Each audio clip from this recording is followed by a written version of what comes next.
Hello दोस्तों, मैं पूर्णिमा Singh study platform में एक बार फिर आप सबका स्वागत करती हूँ। आशा करती हूँ आप सब अच्छे होंगे, हंसी खुशी से होंगे और अपनी पढ़ाई में मन लगा रहे होंगे।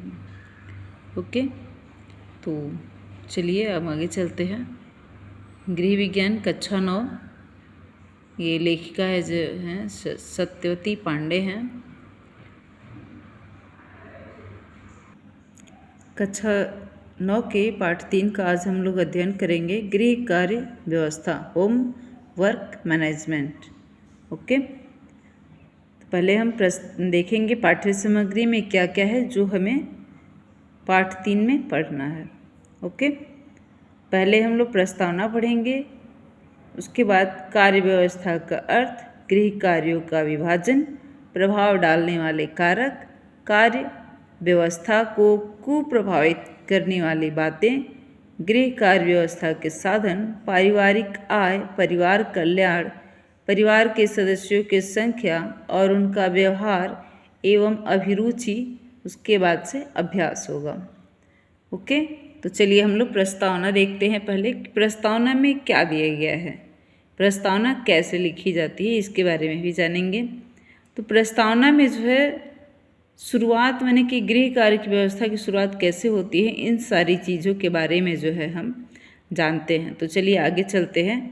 गृह संचालन में परिवार के विभिन्न सदस्यों को प्रातः काल से सोने के समय तक विभिन्न प्रकार के कार्य जो है करने पड़ते हैं, और इन कार्यों में सबसे महत्वपूर्ण जिसका स्थान होता है वो होती है स्त्री, क्योंकि स्त्री को ही जो है सारे कार्यों की व्यवस्था देखनी होती है। घर की कौन सा सदस्य किस कार्य के लिए उपयुक्त है, उसको जो है उस कार्य को सौंपा जाए, ताकि घर की जो गृह व्यवस्था है वो सुचारू रूप से हो जाए और कम समय में ज़्यादा कामों को जो है किया जा सके। उचित कार्य व्यवस्था न होने पर गृह व्यवस्था पूर्णतः जो है अस्त व्यस्त हो जाती है।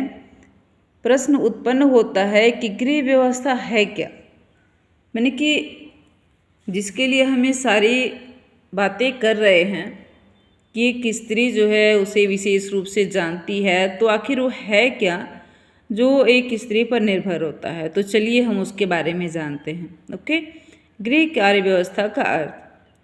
तो गृह कार्य व्यवस्था का अर्थ है कि गृह के सभी कार्यों को इस प्रकार सुनियोजित किया जाए जिससे सभी कार्य सुचारू रूप से हो सके तथा साथ ही परिवार के धन, श्रम व समय की बचत भी हो सके। कार्य व्यवस्था वास्तव में एक चक्र है। इस चक्र में कुछ तत्व निरंतर गतिशील रहते हैं। किसी कार्य की व्यवस्था में योजना बनाना, प्रबंध करना, उसे नियंत्रित करना तथा उसका मूल्यांकन करना निहित है। इन सभी क्रियाओं में एक चक्र बनता है। यह किसी भी कार्य व्यवस्था का सैद्धांतिक दृष्टिकोण है। ओके, चलिए आगे चलते हैं। व्यवहारिक रूप से भी गृह कार्य व्यवस्था का अर्थ स्पष्ट करना आवश्यक है।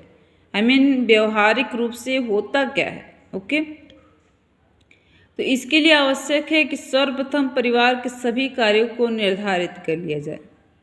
यानी कि आपके परिवार में जो भी कार्य होते हैं, आपके घर में जो कार्य होते हैं, जो सुबह से लेकर के शाम तक हम करते हैं, तो कुछ लोग जो है उसे जो 2 घंटे का कार्य वो 1 ही घंटे में निपटा लेते हैं, 1.5 घंटे में निपटा लेते हैं, पर कुछ लोग जो है उसे 2 से 2.5 घंटे तक करते हैं। तो आखिर क्या वजह है? हम किस तरह से अपने घर की व्यवस्था करें कि उस कार्य को जो है कम समय में उसको कर सकें, जितने अच्छे से हो सके। क्योंकि हम अगर कम समय में करते हैं तो शारीरिक थकान भी हमारी उतनी नहीं होगी और मानसिक थकान भी नहीं होगी, क्योंकि वो कार्य जो है पूरे परिवार में बटा हुआ है। सबकी अपनी अपनी जिम्मेदारियां हैं, सब अपनी जिम्मेदारियों को निभा लेते हैं, तो स्त्री पर जो है पीक लोड नहीं पड़ता है। तो इस तरह से स्त्रियां जो है आराम से किसी भी कार्य को कर लेती हैं पूरे घर का अगर सहयोग होता है तो, अगर पूरे घर का सहयोग नहीं होता है तो गृहिणियाँ जो है उस कार्य को अच्छे से नहीं कर पाती हैं, क्योंकि वो तो बाकी सभी लोगों की सेवा में ही जो है उलझी रह जाती हैं। कभी किसी को चाय चाहिए तो किसी को पानी चाहिए, कोई वहाँ से उठ के नहीं लेगा, कोई हेल्प नहीं करेगा। तो इस तरह से स्त्रियों पर जो है पीक लोड पड़ता है। इसके उपरांत कार्यों की प्राथमिकता के अनुसार उनका वर्गीकरण कर लिया जाए। इसके बाद समस्त कार्यों को किए जाने के लिए समय भी निर्धारित कर लेना चाहिए। इतनी व्यवस्था हो जाने पर सूझबूझ द्वारा समस्त कार्य का विभाजन परिवार के सदस्यों में उनकी क्षमता व रुचि के अनुसार कर देना चाहिए। पारिवारिक सदस्यों को कोई भी कार्य सौंपते समय उनकी आयु, योग्यता, समय संबंधी सुविधा को अवश्य ध्यान में रखना चाहिए। यानी कि वो किस समय खाली है उस कार्य को करने के लिए, और वो उस कार्य को कितने अच्छे से कर सकता है, इस बात का भी ध्यान रखना बहुत जरूरी होता है। जैसे अवकाश प्राप्त वृद्ध पिता को प्रातः दूध लाने तथा बच्चों को पढ़ाने का काम सौंपा जा सकता है। स्पष्ट है कि घर परिवार में नाना प्रकार के कार्यों को सहज व नियमित ढंग से करने की विधि को ही गृह कार्य व्यवस्था कहते हैं। गृह की व्यवस्था का अर्थ यह है कि गृह के समस्त कार्य इस प्रकार से योजना बनाकर किया जाए जिससे सभी कार्य सुचारू रूप से संपन्न हो जाएं तथा परिवार के धन, समय व श्रम की बचत हो सके। ओके, इस प्रकार गृह कार्य व्यवस्था के लिए विभाजन किया जाए जो विभिन्न साधनों, सदस्य संख्या तथा कार्य क्षमता के अनुसार हो। चलिए हम गृह कार्यों का विभाजन पढ़ते हैं। गृह कार्यों का विभाजन क्या है? ओके, तो गृह व्यवस्था का कुशलता से संचालन के लिए गृह कार्यों को मुख्य 6 भागों में बांटा जा सकता है। पहला है दैनिक, दूसरा है साप्ताहिक, तीसरा है मासिक, चौथा है वार्षिक कार्य, पांचवा है सामयिक कार्य और छठवां है आकस्मिक कार्य।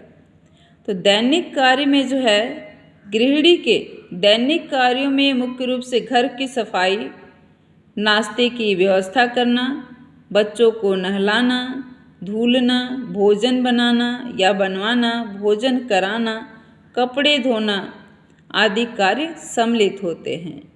गृहिणी को यदि इन कार्यों को योजनाबद्ध ढंग से करती है तथा साथ ही अन्य सदस्यों से भी आवश्यक सहयोग लेती है तो उसके सभी कार्य बड़ी सुगमता से संपन्न होंगे।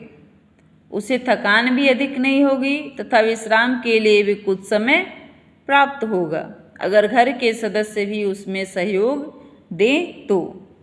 अन्यथा लोग जो है भारतीय स्त्रियों को तो लोग जो है एक सस्ता नौकर समझते हैं जिसको घर पे लाते हैं कि बस जो है